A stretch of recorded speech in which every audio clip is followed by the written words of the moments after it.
You don't find out on your wedding day. You find out on a random Tuesday, not with a fight, not with tears, just a quiet little thought that shows up while you're doing the dishes. Is this it? Is this really the rest of my life? This is what actually happens when you marry the wrong person. Step by step, year by year. And almost nobody sees it coming. So here's the trap that nobody warns you about. The wrong person is usually nice. We tell ourselves we'll see it coming, that they'll be cruel or lazy or obviously bad.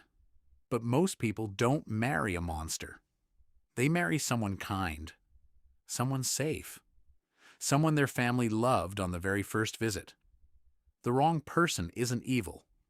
They're just not built for the life that you actually want.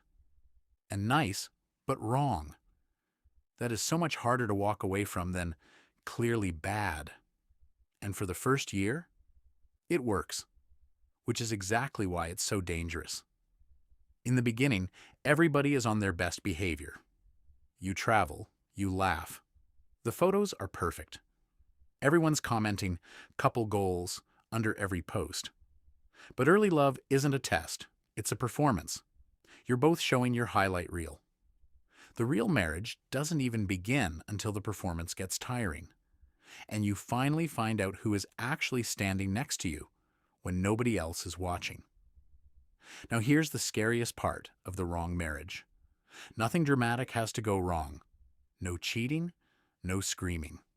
The bills get paid, dinner gets made, and from the outside, you are the couple that everyone envies. But on the inside, you slowly stop sharing the little things. You start rehearsing conversations before you even have them. And then one day, it hits you. You feel the most alone in the exact moment you're sitting right next to them. Think about a car. A 2% wrong turn feels like nothing until you've been driving for 10 years. That is marriage math. One of you wants a quiet little life. The other wants a big, loud one. One saves every cent. One spends it. One always wanted kids. One never really did. None of these are deal breakers on a first date. But every single day, you each make one tiny compromise. And tiny compromises don't add up. They multiply. And here's the part you won't even notice. The day you started shrinking. To keep the peace, you stop mentioning that dream job in another city. You laugh a little quieter. You water yourself down, one drop at a time, because honestly, it's easier than another argument. And here's the cruel twist. They're doing it too. Two whole people, quietly becoming smaller versions of themselves, just to protect a marriage that neither one of them is actually happy in. So one day, you'll catch yourself imagining a completely different life. And no, that does not make you a bad person. You'll be stuck in traffic or lying awake at 3 a.m., and your mind just drifts to who you could have been if you'd chosen differently. A different partner, a different city, a different you. Everybody judges that thought, but it isn't betrayal. It's information. It's the part of you that's still honest, tapping on the glass, begging to finally be heard. So then why do millions of people stay in a marriage they already know is wrong? One word: cost.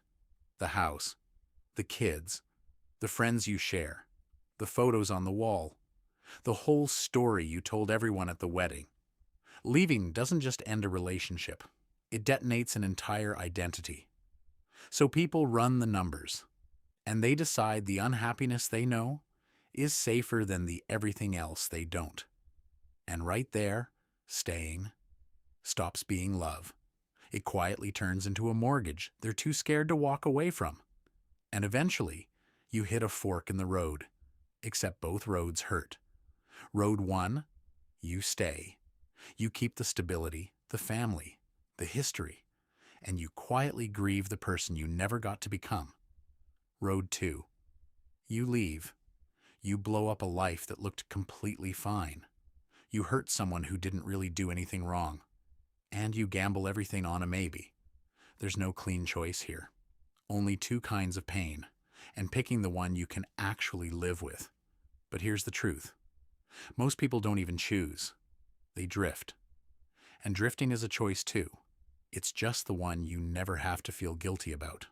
So another year goes by, then 5, then the kids are grown, and you look across the dinner table at a polite stranger, and it hits you. You never decided to stay. You just kept not deciding. And the years, they pass either way. The only real question is whether you were awake for any of them. So let me tell you, the thing that almost nobody says out loud, the wrong person, is rarely even about them. Most people don't marry toward a life they chose. They marry to escape a feeling. Loneliness, pressure, a ticking clock, the fear of being the very last one still single. And if you marry to run away from something, you will always end up somewhere you never actually picked. The problem was never their face. It was the reason you said yes. So maybe the real question was never, what if I marry the wrong person? Maybe it's this. Do you even know what the right life looks like before you ask another human being to come and share it with you? Because you can't find the right person for a life you haven't chosen yet. So be honest with me. If you were in it right now, would you stay or would you leave? Comment a 1 if you'd stay. Comment a 2 if you'd leave. And I promise, I'll read every single one.